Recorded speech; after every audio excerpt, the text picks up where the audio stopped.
Hello everyone. 30 days reels challenge ಅಲ್ಲಿ ಇವತ್ತಿನ day 5. ಇವತ್ತಿನ ಟಾಪಿಕ್ ಇದೆ ನಮ್ದು spray.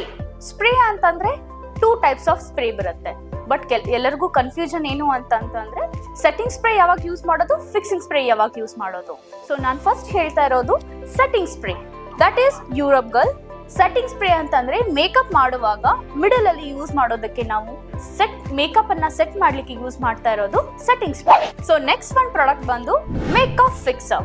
So makeup fixer from forever 52. Makeup complete ಆದ ನಂತರ ನಾವು ಸ್ಪ್ರೇ ಮಾಡೋದನ್ನೇ ಮೇಕಪ್ ಫಿಕ್ಸರ್ ಅಂತ ಹೇಳ್ತೀವಿ. So next product that is Recode ಅವರ್ದು moisturiser spray. Moisturiser spray means ಕೆಲವೊಂದ್ಸಲ ನಮ್ಮ ಮೇಕಪ್ ಡ್ರೈನೆಸ್ ಆಗುತ್ತೆ ಅಂಡ್ ಕೆಲವೊಂದ್ಸಲ ಪ್ಯಾಚಿ ಕೂಡ ಆಗುತ್ತೆ. ಸೊ ಅದಕ್ಕೋಸ್ಕರ moisturiser spray is very good.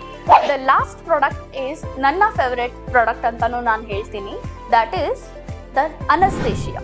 Anaesthesia setting spray glossy makeup ಮತ್ತೆ ಡ್ಯೂವಿ ಮೇಕಪ್ ಮಾಡ್ಲಿಕ್ಕೆ ತುಂಬಾನೇ ಚೆನ್ನಾಗಿರೋ ಸ್ಪ್ರೇ ಅದು ಅನಸ್ತೇಶಿಯಾ. ನಿಮಗೆ ಈ ವಿಡಿಯೋ ಇಷ್ಟ ಆದ್ರೆ please save, like, comment and share. Thank you so much.